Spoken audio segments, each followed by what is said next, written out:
We're fighting our own brothers, our own friends, our own probably colleagues that we were trained together. On January 15, 1966, Nigeria suffered its first military coup. It means an abdication of power. And it means then the suspension of the president, the prime minister, the 4 regional governors, and the 4 regional premiers. The military coup was erroneously tagged an Igbo coup because most of the coup plotters were majors from the east. Even though most grew up in the north and spoke Hausa better than Igbo. And in July 1966, there was a rematch. Aggrieved northern soldiers who felt they needed to avenge the death of their top soldiers and politicians killed in the January coup started to threaten mutiny. The suspicion was aggravated by the infamous Unification Decree, Decree 34, announced by Nigeria's head of state, Agoye Ironsi, an Igbo man. The decree aimed to eliminate regionalism in Nigeria by enforcing a strong central government. Decree 34 came at a wrong time, from the wrong person. Northerns thought it was an attempt to take regional power from them and give it to an Igbo man, and that the January coup was all along an Igbo plan to take over Nigeria. Fresh from the wounds of their slain leaders, all Northerners regardless of ethnicity or religion united for vendetta. Despite being warned of an impending counter-coup, Ironsi paid lip service to it. Why not? He was surrounded by northern officers in his military council, and he had been more northern than he was an eastern man.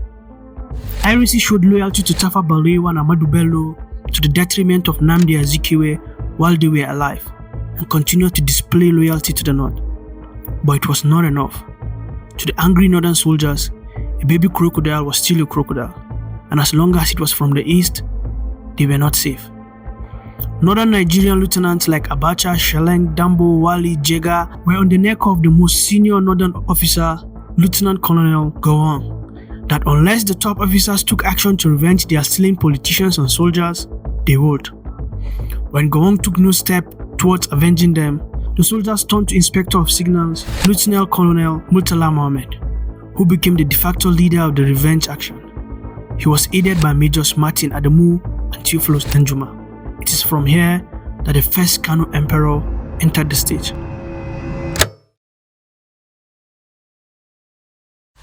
Murtala was born in Kano on November 8, 1938, to Rizqa Muhammad Uhani Rahmat. He had his primary education in Chikingida and Gideon Makama primary schools. He used the name Murtala Kurawa in primary school and subsequently changed it to Murtala Muhammed. Like most Northerners in pre-colonial Nigeria, Murtala attended Government College Zaria, now Boriwa College, and started military training in 1959 at Teshia, Ghana. His military teacher in Ghana was Chukwuemeka Ojukwu. After his program in Ghana, Murtala went to the Royal Military Academy in Sandhurst, UK. He was commissioned into the Nigerian Army in 1961 as a second lieutenant. Murtala went on to peacekeeping missions in Congo, rose in rank, and went back for an advanced course in telecommunications. He was then promoted to Major, an officer commanding 1 Signal Squadron in Apapa, Lagos. In 1966, Murtala was one of the aggrieved northern soldiers who did not hide their displeasure at the death of their northern leaders. Murtala even called Agoye Ironsi a fool, even though he was eons ahead of Murtala, and military discipline precluded this. By mid-1966, Murtala had started actively plotting mutiny. He would often drive to Ibadan from Lagos, pick up northern officers in Ibadan at a predetermined rendezvous point, and then drive around Ibadan without stopping while brainstorming various options for a counter-coup. It was easy for Murtala to command absolute solidarity from all northern soldiers because the January coup had ruthlessly taken northern leaders, regardless of what part of the north they were from. This catalyzed into a one-north political bloc that will dominate Nigerian politics for the next 3 decades. In July 1966, Murtala had his way through a series of uncoordinated reprisal attacks in the military barracks in Abeokuta, Ikeja, and Ikoyi. Igbo soldiers were shot dead in their quarters, some as they rose in the morning, others as they reported for their physical duty. At this time in Nigeria, soldiers were limited from serving in their region of birth, and most of the barracks in the west were filled with northerners and easterners. Northerners had majority infantrymen, as most eastern soldiers in the military were educated and had higher ranks than northern infantry non-commissioned officers. The minority junior eastern officers were butchered in the west. Those in the north were not spared. Yoruba people were lesser in the army, and the Hausa soldiers who didn't fit into barracks in the east and west served in the north, while having a majority and home advantage. Ojukwu was the governor of eastern Nigeria, and he allowed northern soldiers in the east to return home safely. Eastern soldiers were not so lucky. When northerners ran out of Igbo soldiers to kill, they started killing civilians. When the Igbo civilian population diminished, northern soldiers started killing non-fluent Hausa speakers. They killed some northerners, westerners, and people from minority groups. The bloodshed reached northerners, prompting the emir of Kano to intervene and appeal to soldiers to go back to the barrack. While the genocide was ongoing, the northern soldiers orchestrating the killings gave conditions for a ceasefire. 1. Repatriation of northerners and southerners back to their respective regions. 2. The secession of northern Nigeria from southern Nigeria. But this was not unanimous. Gowon was still not in support of the mutiny and secession. Gowon tried to buy time for negotiation, but Murtala made it difficult, charging soldiers to destroy Lagos before leaving the west. A northern judge, Justice Bello, was able to buy more time by reminding the soldiers that all the nation's money was in the central bank located in Lagos, asking them how they would pay their troops' salary after seceding. It was no surprise that when Murtala became head of state, he pushed for the FCT to be moved to a virgin area carved in the north. Its name would become Abuja. It was clear that Murtala did not at any time intend to mutiny to hold power. With Ironsi killed, a coup plotter would have declared himself head of state, but Murtala wanted Lagos to burn, while northerners returned home. Even if he wanted to declare himself head of state, he might have faced stiff opposition. Brigadier Ogundipe was the highest ranking officer alive after the mutiny, and behind him were a host of other top officers. Murtala wanted only chaos, and he got it. Over 30,000 southerners were killed, with over 2 million refugees fleeing from different parts of the country to run back to the east. Because of the nature of these pogroms, the Igbo people have been tagged the Jews of Nigeria, reminiscing Jewish massacres in the hands of Nazi Germany. It was an ugly time to be anything but fluent Hausa-speaking northerner.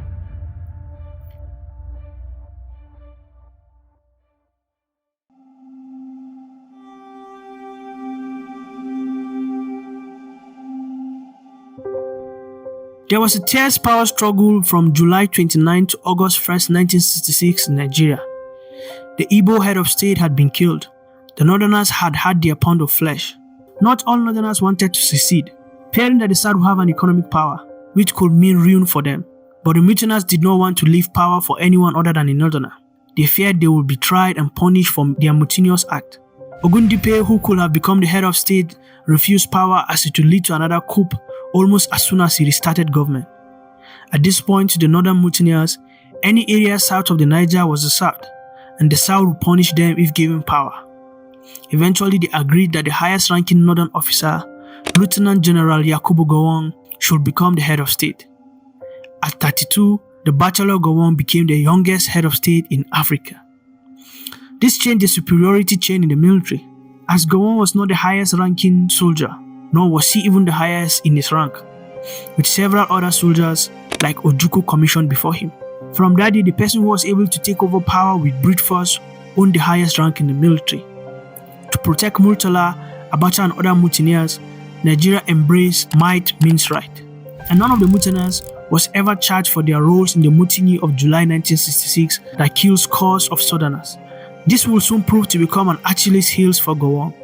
It is noteworthy that the majors who executed the January 1966 coup were yet to face trial and were being held in prisons across Nigeria.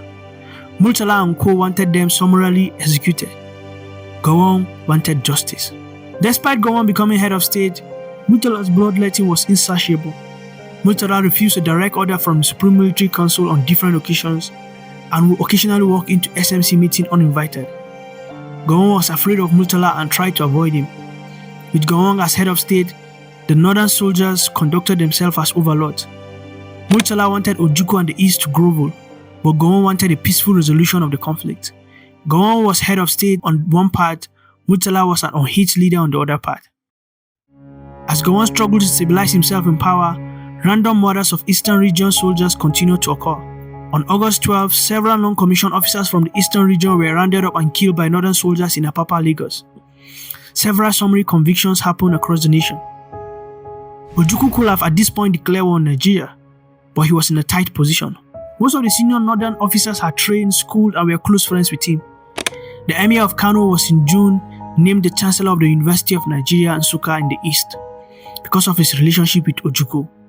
It was in fact the assurance of Hassan Katsina and the Emir that Ojukwu had told Easterners to return to the north in June, where they were killed en masse.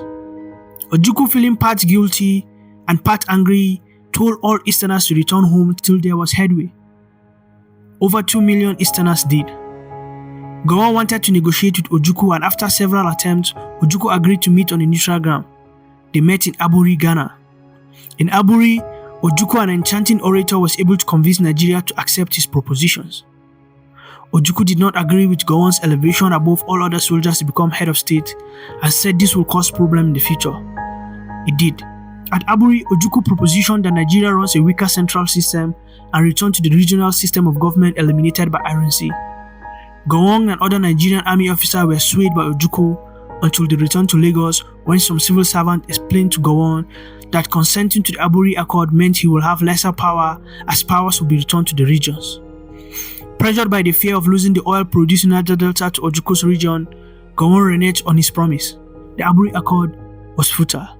In May 1967, the Republic of Biafra succeeded and war broke out in July.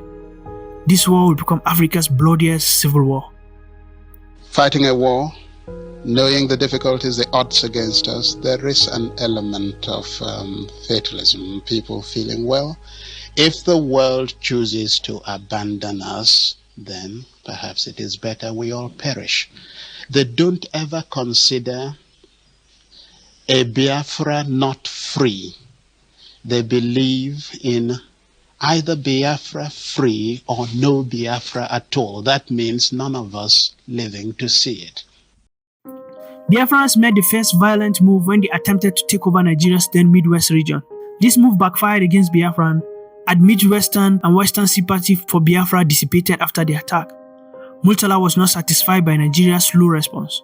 Murtala, through his civilian contacts, independently took steps to procure weapons for the impending war. Nigeria hastily formed a 2-division and made Murtala the GOC. Murtala poured soldiers from other divisions, commandeered armored vehicles, and built the new division from scratch. Murtala's new division had soldiers like Shehu Musa Yar'Adua, Chris Ali, and Sani Abacha. Murtala's first task was to reclaim the Midwest region from Biafrans, and he did it hastily. But Murtala did not stop after sending Biafran soldiers out of the region. Members of the 2 division carried out terrible massacre of civilians so grotesque that Gowon had to apologize for it decades after the Civil War. Hundreds of people in the Midwest were summarily executed. If all Nigerians forget, victims of the Midwest cities of Asaba and Benin will forever remember Murtala's massacre. Murtala left the bloodied Midwest and proceeded to Onitsha. As the last act of protection and isolation, the Onitsha bridge connecting Midwest to the east was destroyed by Biafran soldiers. Murtala now had 2 restrictive routes to get to Onitsha. A dangerous and direct assault via a river crossing, or B, crossing the Niger unopposed via territory held by the neighboring 1 division, then proceeding overland to Onitsha. Realizing that the dangers and complexity of direct river assault on Onitsha, Army headquarters advised Murtala to choose B. The arrogant Murtala did not want to cooperate with Lieutenant Colonel Shua, who was his classmate in Zaria and Sandhurst. Murtala did not heed instruction and recommendations from Army headquarters, refused the wife consul of Lieutenant Colonel Shua and Lieutenant Colonel Frank Aisida, who was one of Murtala's brigade commanders. Murtala proceeded to attack Onitsha via a river crossing, even though the navigational instruments were not working. The water level was high, he had no reconnaissance, and most of his troops were not soldiers with combatant missions. These problems were compounded by the fact that most of them could not even swim. Newly commissioned officers like Oladipo Dia and Ishola Williams were entering their first tasks in the Nigerian military. They were welcomed by the guns of Biafrans led by Colonel Joe Hannibal Achuzia. Murtala will attempt to cross in 2 more times, losing Nigerian soldiers of mid and low ranks in the attacks. One of his captains died in the assault. Yet Murtala was not punished for his act of rebellion, and that wouldn't be the last time Nigeria will lose brave soldiers because of Murtala. After his failed attempt at capturing Onitsha, he begrudgingly agreed to cooperate with Shua. His indiscipline split into his division, as soldiers looted as they proceeded. Murtala would at different times coordinate attacks without planning with Shua. In March 1968, Nigeria suffered one of his biggest losses in the war. An opportunistic Biafran disobeyed orders and fired the single last mortar in possession of the Biafrans at Murtala's convoy. The plucky soldiers scored a direct hit on a vehicle in the convoy carrying ammunition, which ignited. The resulting fire set the convoy of almost 100 vehicles ablaze. Nigeria would have avoided this tragedy if Murtala had taken orders, avoiding the Abagana route that was so narrow it was difficult to reverse or turn. Murtala was recalled and replaced by Colonel Haruna, who struggled to conduct the two divisions and was soon replaced by Colonel Gibson Jallo. Murtala's indiscipline had seated deeply that Haruna had to sentence some soldiers to face a firing squad after robbing a bank in Asaba. Instead of punishing Murtala, he was promoted to colonel in April 1968 and brigadier in October 1971. In 1974, Gowon made Murtala the inspector of signals. Murtala still felt aggrieved that power was not shared with him despite bringing Gowon to power. Although by the end of the civil war, Murtala had other preoccupations, his loyalists in the military did not go to sleep. In 1975, they struck. Fellow Nigerians, events of the past few years have indicated that despite our great human and material resources, the government has not been able to fulfill the legitimate expectations of our people. Nigeria has been left to drift. This situation, if not arrested, would inevitably have resulted in chaos and even bloodshed. It was the coup that the victim, Gowon, was well informed of and also had adequate time to quell. But Gowon's popularity was beginning to fade. Despite being seen as Nigeria's Abraham Lincoln, reneging on his promise to cede power in 1976 tainted his popularity. The coup was executed by the same faction of the soldiers that brought Gowon to power, this time led by Colonel Joe Garba, the commander in charge of the Allied Brigade of Guards. This is the unit responsible for directly protecting Gowon. The head of police special branch, MD Yusuf, was informed of this coup, and when he told Gowon, he told Yusuf to stand down, that he would confront Joe Garba when he returned from Kampala, where he was going to attend an OAU meeting. The coup had major actors like Shehu Yaradua, Ibrahim Taiwo, Murtala Muhammed, Alfred Aduloju, Paul Tarfa, Sani Bello, Ibrahim Babangida, and Muhammadu Buhari. Remember these names. Murtala Muhammed did not participate in the coup, but he was invited by Yaradua and Garba, who met him to inform him of the plot and convince him to become head of state. Murtala said little, shared his resentment for Gowon, and gave the plotters his support, promising to protect them in case the coup was foiled. Other top officers in the military were informed and were told to either look the other way or be killed if they attempted to prevent the coup. On the day the coup was to take place, Murtala himself was in London. It was a bloodless takeover. By 2 a.m., the Lagos airport was sealed off and all roads to the airports were shut. Communications were severed. Gowon was informed that he had been usurped while the General Assembly of the 12th OAU congregation was in session. The next challenge was announcing the next head of state. The plotters decided that 3 of their superior officers, Brigadier Obasanjo, T.Y. Danjuma, and Murtala Muhammed, would form a triarchal government. Murtala's plane was allowed to return to Lagos from London, and he furiously objected to the power-sharing system the coup plotters devised. Murtala did not want to answer to anyone. The coup plotters knew that Murtala commanded support from combatant soldiers and threatened Murtala that if he refused to be head of state on power-sharing terms, they would tell everyone the outcome of their meeting and select someone else as head of state. Murtala was angry and bitter, but eventually agreed to share power with Obasanjo and Danjuma, and any decision of the SMC that lacked two-thirds majority support will not be executed. Murtala was outwitted. In the archetypal Nigerian leadership format, Murtala's former sins were forgiven.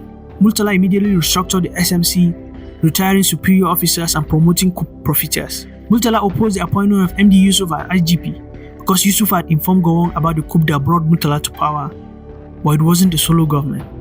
MD Yusuf became IGP. It was clear from the outset that Murtala's governing style would be a stark contrast to that of Gowon. While Gowon was diplomatic, conciliatory, and cautious, Murtala was brisk, volatile, and displayed decisiveness with major issues that bordered on impulse. To his credit, Murtala's leadership prompted civil servants to be upright in their duties. Murtala also retired 10 of the 12 military administrators who were found guilty of enriching themselves. Under Gowon, military governors formed the executive and legislative arm of government by their positions in the Supreme Military Council. Murtala curbed their powers by pushing them out of the SMC, allowing for proper separation of power. Murtala also had governors serve in a region other than their region of origin. Aside Shehu Shagari, finance, and Ali Mungono, mines and power, all federal commissioners were found guilty of corruption, sacked, and government assets reclaimed from them. Murtala also sacked 10,000 civil servants who fell into the old, inefficient, or corrupt categorization. On the international front, Murtala maintained a non-aligned posture towards the Cold War. Murtala meant business. For the first time in Nigeria's post-colonial history, Nigeria was led by a strict disciplinarian who did not look to anyone for counsel or look to anyone for favor. This made many Nigerians become upright as everyone was afraid of being hit by Murtala's maze of discipline. But Murtala soon made his first mistake. In January 1976, he approved a wave of promotions in the military that was bizarre and unnecessary. This promotion's bizarre nature was soon exposed when many officers realized that officers that were junior to them were suddenly their seniors. Many officers were unhappy with this decision. The second mistake was his refusal to take his security seriously. Murtala did not use a motor car like most Nigerian head of state and did not move into the state house. He continued to live in his Ikoyi residence. While committing to work in his Mercedes-Benz saloon car on Friday 13, 1976, a group of mutineers waylaid Murtala and opened fire on his car. The mutineers were so aggressive that one of them emptied an entire magazine, reloaded, and refired. The coup was led by Lieutenant Colonel Bukasuka Dimka, one of the mutineers of the July 1966 counter-coup. It was the third time that a faction of the 1966 mutineers would attempt to take power from a sitting head of state. It wouldn't be the last. For now, the first Kano emperor had come, seen, and done his worst.